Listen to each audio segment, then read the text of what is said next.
British member of parliament accused of profiting from the UN's Oil for Food program in Iraq before a Senate Homeland Security and Governmental Affairs subcommittee. This is about 45 minutes.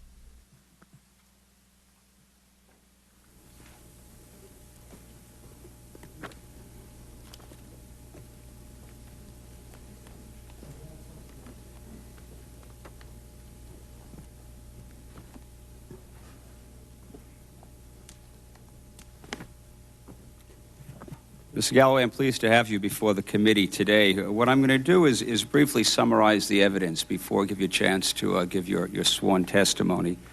The Oil for Food program was used to support those who were favorable to Iraq. Former Iraqi Deputy Prime Minister Tariq Aziz and Iraqi Vice President Taha Yassin Ramadan confirmed this. I would think that you would admit that your efforts to oppose the sanction were well received by the regime. I know it's been quoted to you many, many times, but your, I would say, infamous statement to Saddam Hussein on January 21st, 1994, where you said to Saddam, Your Excellency, Mr. President, I greet you in the name of many thousands of people in Britain who stood against the tide and opposed the war and aggression against Iraq, and continue to oppose the war by economic means, which is aimed to strangle the life out of the great people of Iraq. You then went on to say he greets you in the name of the Palestinian people. You went on to note that I thought the President would appreciate knowing that even today, 3 years after the war, I still meet with families who are calling their newborn son Saddam. You went on, ultimately, at the very end, to say, Sir, I salute your courage, your strength, your indefatigability, and I want you to know that we are with you, and I believe it was in Arabic, Hatta al-Nasr, Hatta al-Nasr, Hatta al-Quds, which means until victory in Jerusalem. And I also would note that you have stated that you deeply regret those comments and that the comments were not aimed directly at Saddam, but they were aimed at the Iraqi people. In the fall of 1999, you headed a 2-month London to Baghdad bus trip to gain support for lifting the sanctions on Iraq. We have your name on Iraqi documents, some prepared before the fall of Saddam, some after, that identify you as one of the allocation holders, that your allocations were then used by Fawaz Zurakat operations operating under the name of Iridium Petroleum and the Middle East Advanced Semiconductor to actually lift the oil. We know, too, based on the statements of former Iraqi officials as well as some documents, and in the cases of Vladimir Zhirinovsky and Alexander Volshin, correspondence and documents, that allocation holders knew that surcharges or oil allocations were paid to Saddam Hussein, and that allocation holders were aware of this and responsible for the payments. We have also heard testimony regarding several documents retrieved from the Iraqi Ministry of Oil that demonstrate how Iraq allocated oil to its friends and allies. Exhibit 13, which you've seen, displayed a SOMO chart that demonstrated Vladimir Zhirinovsky's dealing with Machino Import in Phase 11. That chart also lists contract M1104 with Middle East Advanced Semiconductor. Footnote 93, her testimony regarding a SOMO commercial invoice dated June 27, 2002 that shows Middle East Semiconductor loaded 2,360,860 barrels of Iraqi crude oil pursuant to SOMO crude oil sales contract M1104. Exhibit 12, we heard testimony regarding correspondence from the Executive Director of SOMO to the Iraqi Oil Minister providing details of contract M1104 and listing your name in parentheses next to Middle East Advanced Semiconductor and Fawaz Zurakat, who we know lifted the oil. Again, statements of detainees, including former Vice President Ramadan, confirmed that the name in parentheses, your name, is the allocation holder. We heard testimony regarding contract M1104, which was signed on December 12, 2001 between SOMO and Fawaz Zurakat, President of Middle East Advanced Semiconductor. We heard testimony regarding a SOMO commercial invoice, B13201, that shows Iridium Petroleum lifted 1,014,403 barrels of Iraqi oil pursuant to SOMO crude oil sales contract M923. Exhibit 45, her testimony regarding a SOMO chart entitled Crude Oil Allocations during Phase 9 of the Memorandum of Understanding that indicates contract M923 was executed between SOMO and Mr. Fawaz Zurakat / George Galloway / Iridium Petroleum. Exhibit 9, we also heard testimony regarding a memo from the Executive Director of SOMO to the Oil Minister requesting approval of contract M923. The document includes an official Ministry of Oil stamp dated 1/15/2001 and provides details of the contract M923 signed with the Iridium Petroleum Company, parens, Fawaz Zurakat - Miriam's Appeal, indicating that the allocation recipient for contract M923 was Fawaz Zurakat, Miriam's Appeal. Mr. Galloway, as I indicated in my opening statement, this is not a court of law. This committee has simply made available information obtained during the investigation from interviews of former Iraqi officials, as well as Iraqi documents that lay out how the Oil for Food program worked, how allocations were given to favored friends, how allocation holders made substantial commissions selling those allocations to oil companies, what Ramadan called compensation for support, what another official, when talking about another allocation holder, said, of course they made a profit, that's the whole point, how surcharges on oil contracts were given back to the Saddam regime and with the responsibility of the allocation holder. The evidence clearly identifies you as an allocation beneficiary who transferred the allocations to Fawaz Zerkat, who became chairman of your organization, Miriam's Appeal.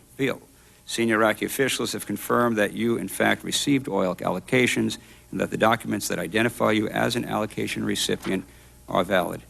If you can help provide any evidence that challenges the veracity of these documents or of the statements of former Iraqi officials, we'd welcome that input. Mr. Galloway, you're appearing before the subcommittee without asserting any privilege or immunity. Indeed, your appearance before the subcommittee is entirely voluntary and on your own accord. No subpoena was issued to secure your appearance. You're appearing before the subcommittee concerning matters that do not arise out of the performance of any of your official duties as a member of the British Parliament, but instead concern actions taken by you in your capacity as a private citizen. Before we begin, pursuant to Rule 6, all witnesses who testify before this subcommittee are required to be sworn. This time I would ask you to rise and please raise your right hand. You swear the testimony you're about to give before this subcommittee is the truth, the whole truth, and nothing but the truth, so help you God. We will be using a timing system today, Mr. Galloway. We could have 10 minutes for opening statement. If you need more time, we'll certainly accommodate that, and you may proceed. Senator, I am not now, nor have I ever been, an oil trader, and neither has anyone on my behalf. I have never seen a barrel of oil, owned one, bought one, sold one, and neither has anybody on my behalf. Now, I know that standards have slipped over the last few years in Washington, but for a lawyer, you're remarkably cavalier with any idea of justice. I'm here today, but last week, you already found me guilty. You traduced my name around the world without ever having asked me a single question, without ever having contacted me, without ever having written to me or telephoned me, without any contact with me whatsoever. And you call that justice. Now, I want to deal with the pages that relate to me in this dossier, and I want to point out areas where there are, let's be charitable and say, errors. And then I want to put this in the context that I believe it ought to be. On the very first page of your document about me, you assert that I have had many meetings with Saddam Hussein. This is false. I have had 2 meetings with Saddam Hussein, once in 1994 and once in August of 2002. By no stretch of the English language can that be described as many meetings with Saddam Hussein. As a matter of fact, I've met Saddam Hussein exactly the same number of times as Donald Rumsfeld met him. The difference is Donald Rumsfeld met him to sell him guns and to give him maps the better to target those guns. I met him to try and bring about an end to sanctions, suffering, and war, and on the second of the 2 occasions, I met him to try and persuade him to allow Dr. Hans Blix and the United Nations weapons inspectors back into the country. A rather better use of 2 meetings with Saddam Hussein than your own Secretary of State for Defense made of his. In the same opening paragraph, you assert that I was an outspoken supporter of the Hussein regime. This is false. I have brought along here a dossier for all the members of your committee of statements by me as late as early rather as the 15th of March 1990, in which I condemn the Saddam Hussein dictatorship in the most withering terms, a stance I have taken since around about the time you were an anti-Vietnam War demonstrator. I was an opponent of Saddam Hussein when British and American governments and businessmen were selling him guns and gas. I used to demonstrate outside the Iraqi embassy when British and American officials were going in and out doing commerce. You will see from the official parliamentary record, Hansard, from the 15th of March 1990 onwards, voluminous evidence that I have a rather better record of opposition to Saddam Hussein than you do and than any member of the British or American governments do. Now, you say in this document, you quote a source, you have the gall to quote a source without ever having asked me if the allegation from the source was true, that I am, quote, the owner of a company which has made substantial profits from trading in Iraqi oil. Senator, I do not own any companies beyond a small company whose entire purpose, whose sole purpose, is to receive the income from my journalistic earnings from my employer, Associated Newspapers in London. I do not own a company that's been trading in Iraqi oil. And you had no business to carry a quotation, utterly unsubstantiated and false, implying otherwise. Now, you have nothing on me, Senator, except my name on lists of names from Iraq, many of which have been drawn up after the installation of your puppet government in Baghdad. If you had any of the letters against me that you had against Zhirinovsky and even Pasqua, they would have been up there in your slideshow for the members of your committee today. You have my name on lists provided to you by the Dulfer inquiry, provided to him by the convicted bank robber and fraudster and con man Ahmed Chalabi, who many people, to their credit in your country, now realize played a decisive role in leading your country into the disaster in Iraq. There were 270 names on that list originally. That's somehow been filleted down to the names you chose to deal with in this committee. Some of the names on that committee included the former secretary to His Holiness Pope John Paul II, the former head of the African National Congress Presidential Office, and many others who had one defining characteristic in common. They all stood against the policy of sanctions and war which you vociferously prosecuted and which has led us to this disaster. You quote Mr. Taha Yassin Ramadan. Well, you have something on me. I've never met Mr. Taha Yassin Ramadan. Your subcommittee apparently has. But I do know that he's your prisoner. I believe he's in Abu Ghraib prison. I believe he's facing war crimes charges, punishable by death. In these circumstances, knowing what the world knows about how you treat prisoners in Abu Ghraib prison, in Bagram Air Base, in Guantanamo Bay, including, I may say, British citizens being held in those places. I'm not sure how much credibility anyone would put on anything you managed to get from a prisoner in those circumstances. But you quote 13 words from Taha Yassin Ramadan, whom I have never met. If he said what he said, then he is wrong.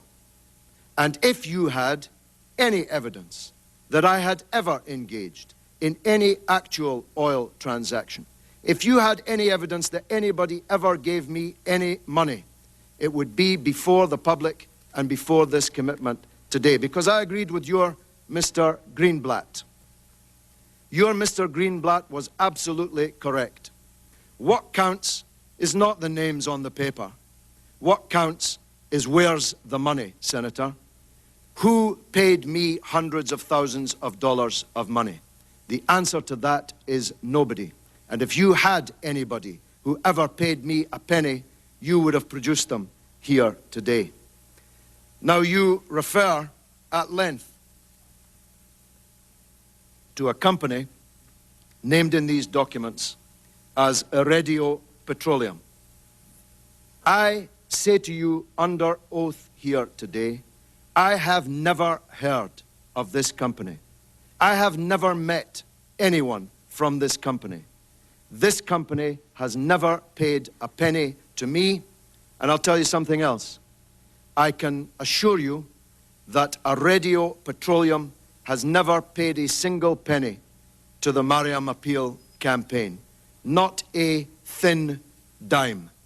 I don't know who Iridio Petroleum are, but I dare say if you were to ask them, they would confirm that they have never met me or ever paid me a penny. Whilst I'm on that subject, who is this senior former regime official that you spoke to yesterday? Don't you think I have a right to know? Don't you think the committee and the public have a right to know who this senior former regime official you were quoting against me, interviewed yesterday, actually is? Now, one of the most serious of the mistakes that you have made in this set of documents is, to be frank, such a schoolboy howler as to make a fool of the efforts that you have made. You assert on page 19, not once, but twice, that the documents that you're referring to cover a different period in time from the documents covered by the Daily Telegraph, which were the subject of a libel action won by me in the High Court in England late last year. You state that the Daily Telegraph article cited documents from 1992 and 1993, whilst you are dealing with documents dating from 2001. Senator, the Daily Telegraph's documents date identically to the documents that you are dealing with in your report here. None of the Daily Telegraph's documents dealt with a period of 1992-1993.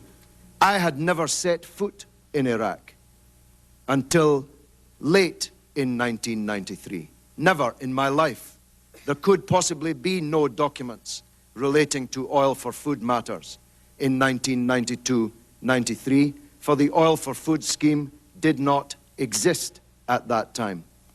And yet, you've allocated a full section of this document to claiming that your documents are from a different era to the Daily Telegraph documents, when the opposite is true. Your documents and the Daily Telegraph documents deal with exactly the same period. But perhaps you were confusing the Daily Telegraph action with the Christian Science Monitor. The Christian Science Monitor did indeed publish on its front pages a set of allegations against me, very similar to the ones that your committee have made. They did indeed rely on documents which started in 1992, 1993. These documents were unmasked by the Christian Science Monitor themselves as forgeries. Now, the neocon websites and newspapers in which you're such a hero, Senator, were all absolutely cock-a-hoop at the publication of the Christian Science Monitor documents. They were all absolutely convinced of their authenticity.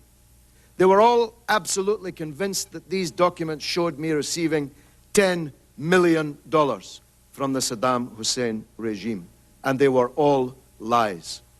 In the same week as the Daily Telegraph published their documents against me, The Christian Science Monitor published theirs, which turned out to be forgeries, and the British newspaper Mail on Sunday purchased a third set of documents, which also on forensic examination turned out to be forgeries. So there's nothing fanciful about this. Nothing at all fanciful about it. The existence of forged documents implicating me in commercial activities with the Iraqi regime is a proven fact. It's a proven fact that these forged documents existed and were being circulated amongst right-wing newspapers in Baghdad and around the world in the immediate aftermath of the fall of the Iraqi regime. Now, Senator, I gave my heart and soul to oppose the policy that you promoted. I gave my political life's blood to try to stop the mass killing of Iraqis by the sanctions on Iraq, which killed 1 million Iraqis, most of them children. Most of them died before they even knew that they were Iraqis, but they died for no other reason other than that they were Iraqis, with the misfortune to be born at that time. I gave my heart and soul to stop you committing the disaster that you did commit in invading Iraq. And I told the world that your case for the war was a pack of lies. I told the world that Iraq, contrary to your claims, did not have weapons of mass destruction. I told the world, contrary to your claims, that Iraq had no connection to Al-Qaeda. I told the world, contrary to your claims, that Iraq had no connection to the atrocity on 9/11/2001. I told the world, contrary to your claims, that the Iraqi people would resist a British and American invasion of their country, and that the fall of Baghdad would not be the beginning of the end, but merely the end of the beginning. Senator, in everything I said about Iraq, I turned out to be right, and you turned out to be wrong. And 100,000 people have paid with their lives. 1,600 of them American soldiers sent to their deaths on a pack of lies. 15,000 of them wounded, many of them disabled forever on a pack of lies.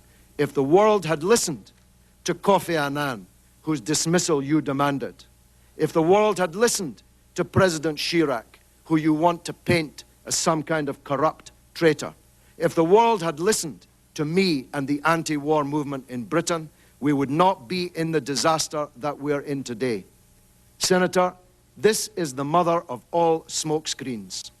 You are trying to divert attention from the crimes that you supported, from the theft of billions of dollars of Iraq's wealth. Have a look at the real oil for food scandal. Have a look at the 14 months you were in charge of Baghdad, the first 14 months, when $8.8 billion of Iraq's wealth went missing on your watch. Have a look at Halliburton and the other American corporations that stole not only Iraq's money, but the money of the American taxpayer.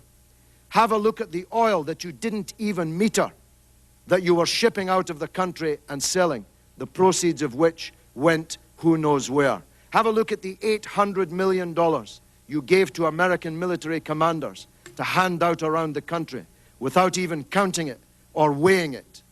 Have a look at the real scandal breaking in the newspapers today, revealed in the earlier testimony in this committee, that the biggest sanctions busters were not me or Russian politicians or French politicians. The real sanctions busters were your own companies with the connivance of your own government. Thank you, Mr. Galloway. Mr. Galloway, can we start by talking about Fawaz Zerkat? Do you know the individual? I know him very well. In fact, you were best man at his wedding? I was. And at some point in time, he became chair of Miriam's Appeal, is that correct? He did, yeah. And can you tell me when that occurred?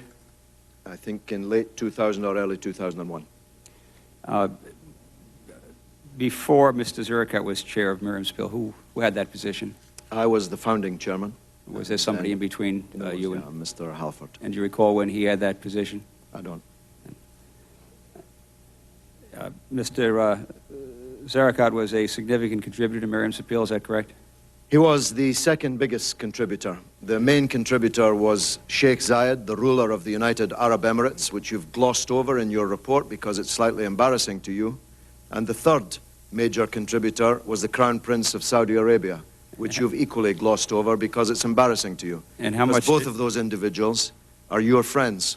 How much did Mr. Zarakat contribute to Miriam's appeal? Roughly 375,000 English pounds. About $600,000 American? Well, I don't know the conversion, but it's 375,000 sterling. If you can, and he was, by the way, Mr. Zarakat was your representative, designated representative for the activity of Miriam's appeal, is that correct? For the activities of the Miriam appeal, yes. And when did he get that position? I think late 2000. Late 2000. Looking at Exhibit 9, and I think you have the books in front of you. Yep. That appears to be a document for the Ministry of Oil. Testimony has indicated that the signature is an accurate signature. Do you have any reason to believe that document's false? Well, I've told you that I have never heard of Iridio Petroleum, and I've told you that the Mariam appeal never received a single penny from Iridio Petroleum. Yeah. So the information at the top of the page, if you've translated it accurately, is false. Have you heard of Middle East ASI Company? Yes, that's Mr. Zurikat's company. Okay, can I turn to Exhibit 12?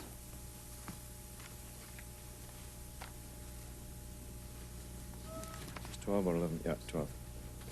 Yep. And that purports to be, again, a stamp, the seal of the Ministry of Oil, people of Iraq. And this purports to be showing the details of a contract signed with Middle East ASI Company, Mr. George Galloway, and for Fawaz Zarakat. So Middle East ASI is Mr. Zarakat's company? Middle East ASI is Mr. Zurikat's company. He may well have signed an oil contract. It had nothing to do with me. He was chair of Miriam's appeal in 2000, so I take it you knew him well. Did he ever talk to you about his dealings in oil with Iraq? He did better than that. He talked to everybody. He talked to every English journalist that came through Baghdad, who he helped, at our request, to get the interviews and get the places that they wanted and needed to go. He was introduced to everyone as a major benefactor of the Mariam appeal and as a businessman doing extensive business in Iraq and elsewhere in the Middle East. I'm asking you specifically, in 2001, were you aware that he was doing oil deals with Iraq? I was aware that he was doing extensive business with Iraq. I did not know the details of it. It was not my business.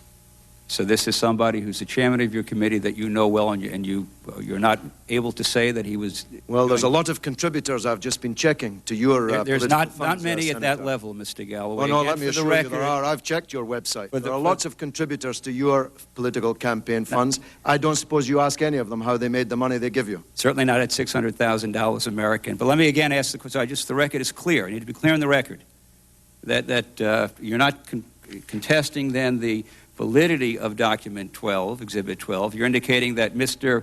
Zarakat could have had dealings with Iraq, but you're saying that at that point in time you were not aware that he had oil dealings with Iraq? First of all, I've only seen this document today, and I'm telling you that insofar as my name is in a parenthesis, the information in it is false. I have no reason to believe Mr. Zurikat's company did not do that particular oil deal, but this is your problem in this whole affair. There's nobody arguing that Mr. Zurikat's company did not do oil transactions and many other, much bigger, frankly, business contracts with Iraq. There's nobody contesting that Mr. Zurikat made substantial donations to our campaign against sanctions and war.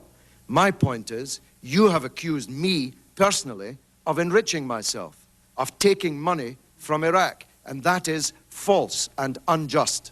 Mr. Galloway, do you recall an interview you had with the Jeremy Paxman in April 23rd of 2003? Well, do we have a copy of the transcript of that? I'd like to refresh your memory. Let me get a copy of that. As we get you a copy, I'm going to ask, you were asked the question, talking about business dealings with Mr. Zarakat in Iraq, and at least the transcript that I have, and I'd like you to let me know if it's incorrect. Your quote is, I've asked him about business in Iraq, and quote, "Well, I'm trying to reach him." This is in 2003.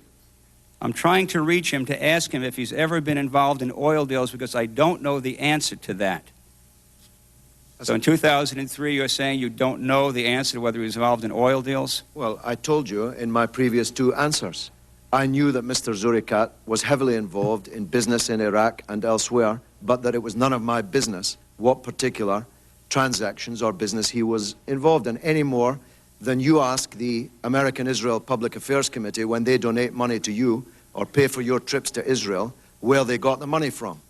So, Mr. Galloway, you would have this committee believe that the designated representative for Miriam's appeal becomes the chair of the Miriam's appeal, was listed in Iraqi documents, is obviously doing business, oil deals with Iraq, that you never had a conversation with him in 2001 whether he was ever doing oil business with Iraq. No, I'm doing better than that. I'm telling you that I knew that he was doing a vast amount of business with Iraq, much bigger, as I said a couple of answers ago, than any oil business he did. In the airport, he was the representative of some of the world's biggest companies in Iraq. He was an extremely wealthy businessman doing very extensive business in Iraq. Not only did I know that, but I told everyone about it.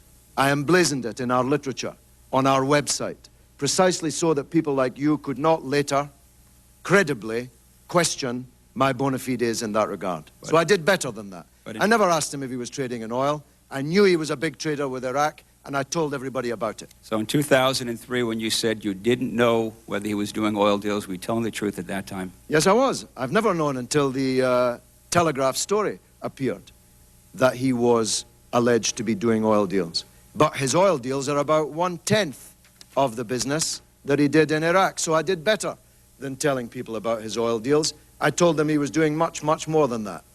So Exhibit 14, which purports to be a contract with Middle East Semiconductor, contract M1214. Middle East Semiconductor, again, is Mr. Zurikat's company, is that correct? Yes, it is. Okay. So do you have any reason to believe that this document is false?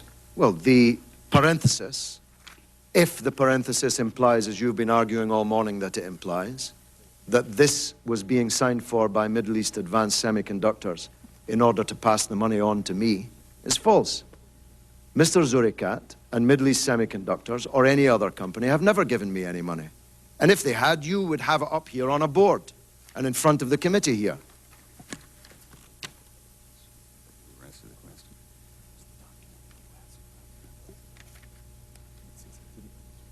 I take it, Mr. Galloway, that in regard to any surcharges paid to Saddam, and I think it's footnote 89, which refers to the surcharge for the contract focused on Miriam's appeal, you're saying that that document, first of all, any contract between Iraq and Miriam's appeals is false? Well, Senator, I'd gotten used to the allegation that I was taking money from Saddam Hussein. It's actually surreal to hear in this room this morning that I'm being accused of giving money to Saddam Hussein. This is utterly preposterous that I gave $300,000 to Saddam Hussein. This is beyond the realms of the ridiculous. Now, the Mariam Appeals finances have been investigated by the Charity Commission on the order of Lord Goldsmith. You'll recall him, Senator.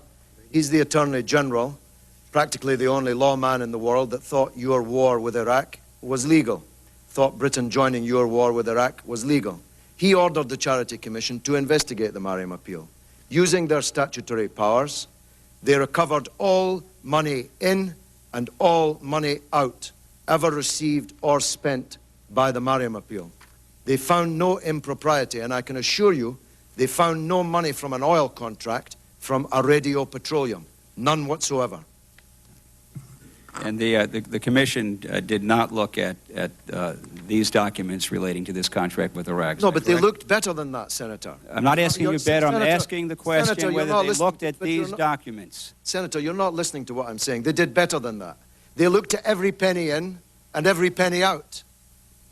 And they did not find, I can assure you, any trace of a donation from a company called Aradio Petroleum, or, frankly, a donation from any company other than Mr. Zurikat's company. That's a fact.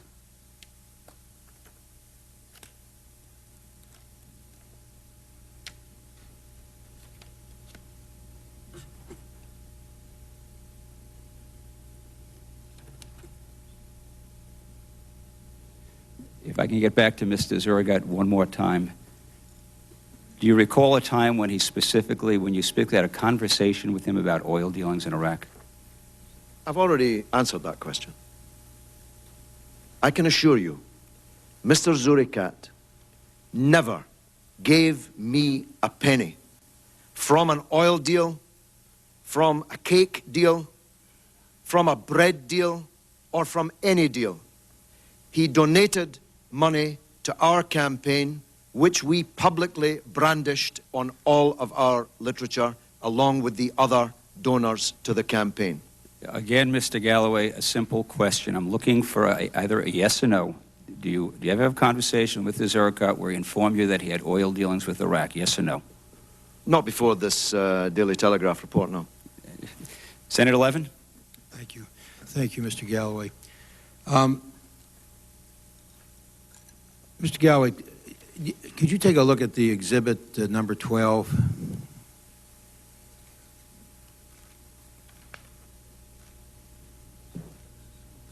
Yep. Where your name is in parenthesis after Mr. Zurikat's. Before Mr. Zurikat, if I'm looking at the right I'm exhibit. sorry, I was going to finish my sentence. My question, though, my question was where your name is in parenthesis after Mr. Zurikat's company's name. I apologize, Senator. That's all right. Now, that document, assuming it's an accurate translation of the document underneath it, you're not alleging here today that the document is a forgery, I gather. Well, I have no idea, Senator, if it's a forgery or not. But you're not alleging. I'm saying that the information, insofar as it relates to me, is fake. Is wrong. It's wrong. But you're not alleging that the document. Well, I have no way of knowing, sir. That's fine. So you're not alleging. No, I have no way of knowing. This Is it fair to say, since you don't know, well, you're not alleging? It would have been nice to have seen it before today. Is it fair to say, though, that either because you've not seen it before or because otherwise you don't know, you're not alleging the document's a fake? Is that fair to say? I haven't had it in my possession long enough to form a view about that. All right. Would you let the subcommittee know after you've had it in your possession long enough whether you consider the document a fake? Yeah, although there is an academic quality about it all, Senator Levin, because you've already found me guilty before you actually allowed me to come here and speak for myself. Well, in order to attempt to clear your name, would you let? Well, let's be clear about something. Now, let me finish my question. Let me be clear about that first of all. Would you submit to the subcommittee after you've had a chance to review this document whether or not, in your judgment, it is a forgery? Will you do that? Well, if you'll give me the original. I mean, this is not. Presumably, you wrote this English translation. Yes, and there's a copy underneath it of the. Yes, there is a copy of a grey blur. If you'll give me the original. Copy of the original. If you'll give me the original in a decipherable way, then of course that'd be fine. We would appreciate that. Yeah. Now, if at the bottom of this document, assuming it's not a forgery for a moment, it says surcharge. Are we together? Yeah. As per the instructions of Your Excellency over the phone on 12/11/01 of not accepting the company's proposals unless they pay the debt incurred since Phase 8. If in fact, Mr. Zurikat's company paid a surcharge or a kickback to the Iraqi government in order to obtain an allocation of oil, would that trouble you? Well, it turns out from your own testimony that practically everyone in the world, and especially the United States, was paying kickbacks. My question, it troubles me a great deal. Yeah. As you've heard from my statement today, I'm very much troubled that we have an oil company that was involved in this, and we're going to go after that oil company. Now let me ask you. I've expressed my view about Bay Oil, so now let me ask you about Mr. Zurikat's company. If, in fact, Mr. Zurikat's company paid a kickback to the Iraqi government in order to obtain this allocation, would you be troubled? That's my question. Yeah, it's a good question, and will you allow will you allow me to answer it seriously? I'd be happy to, yeah. Seriously, not in a yes or no fashion, because I could give you a glib. Providing you give us an answer, I'd be delighted to hear it. Okay. Here's my answer, and I hope it does delight you. I opposed the Oil for Food program with all my heart, not for the reasons that you are troubled by it, but because it was a program which saw the death I'm talking about the death now. I'm talking about a mass grave of 1 million people, most of them children, in Iraq.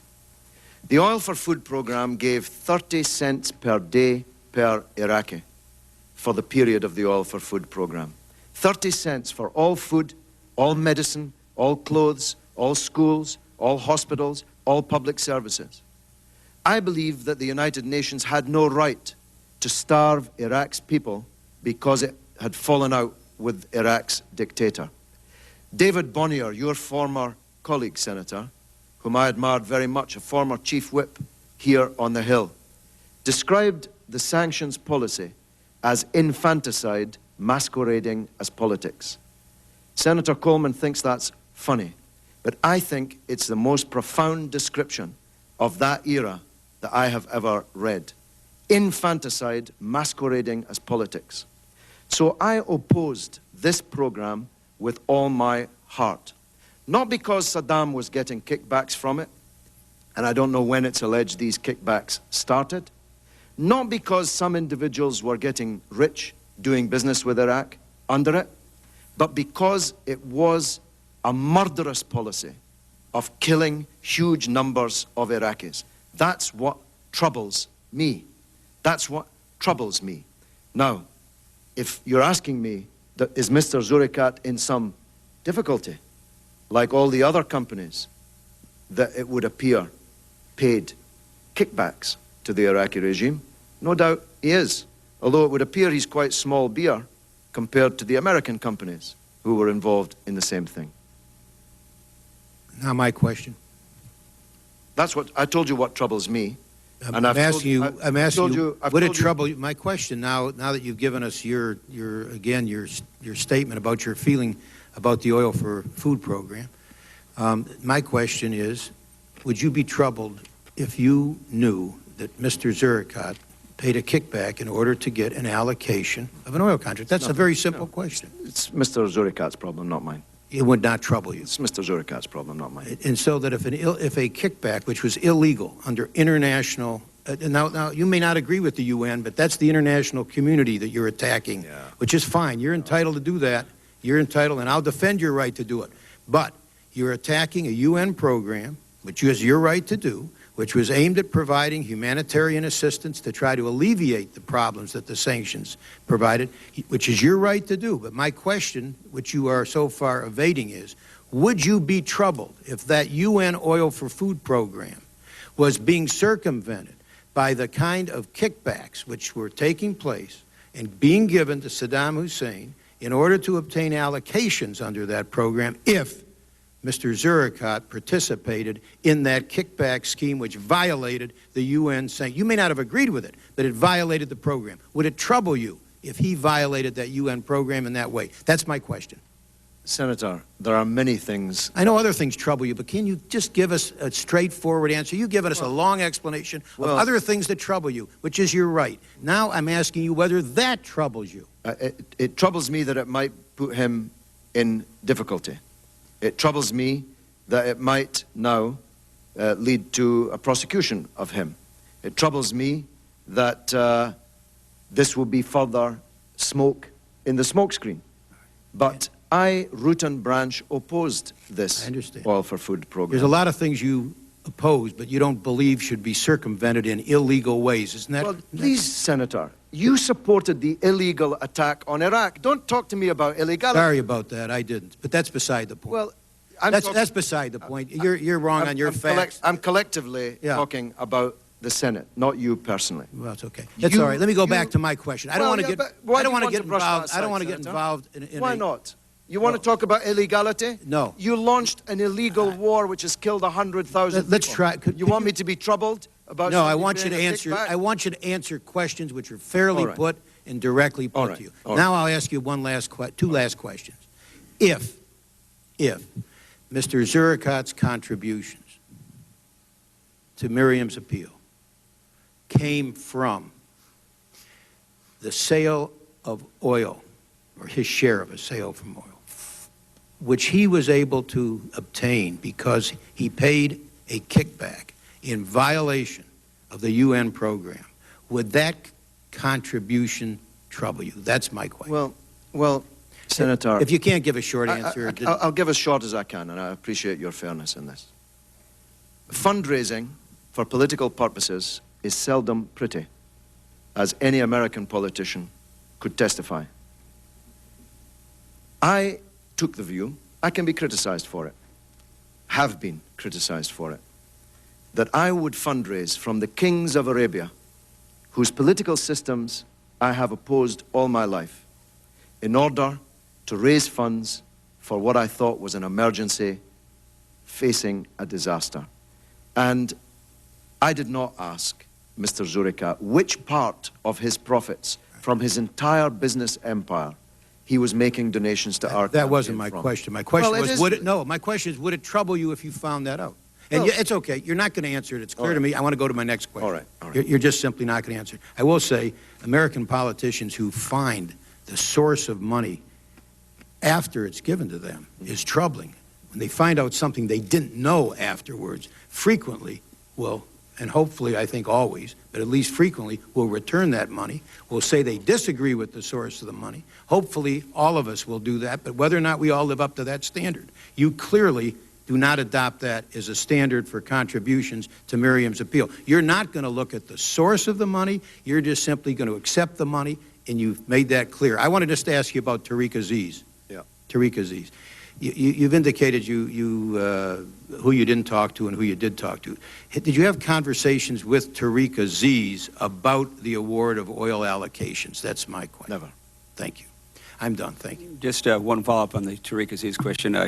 How often, can you describe your relationship with Tariq Aziz? Friendly. How often did you meet him? Many times. Can you give an estimate of that? No, many times. Is it many times. More than 5? Yes, yes. More than 10? Yes. Is it 15? Around 15? Well, we're getting nearer, but I haven't ever counted it. But many times. I'm saying to you many times. And I'm saying to you I was friendly with him. Okay. And you described him as a very dear friend. I think you've quoted me of saying a dear, dear friend. I don't often use the double adjective. But I was looking into your heart on that. But friend, I have no problem with. Senator, just before you go on, I do hope you'll avail yourself of this dossier that I have produced. I'm really speaking through you to Senator Levin. This is what I've said about Saddam Hussein. We will enter that into the record without objection. I have no further questions for the witness. You're excused, Mr. Galloway. Thank you very much. Thank you.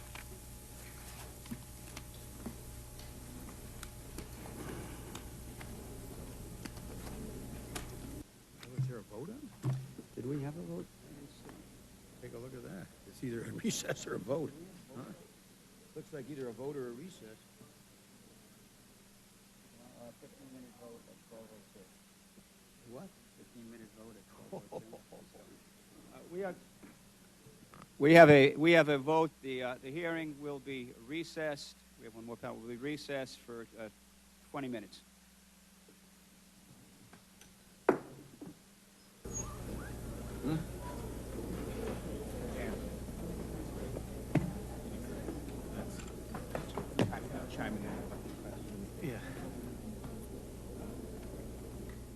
Coming up next, a House hearing on management and budget issues at the United Nations. Then at 6 a.m., it's Q&A with White House Budget Director Josh Bolten. Live at 7, Washington Journal devotes today's 3-hour program to the No Child Left Behind Act and how states are implementing the law's requirements and standards.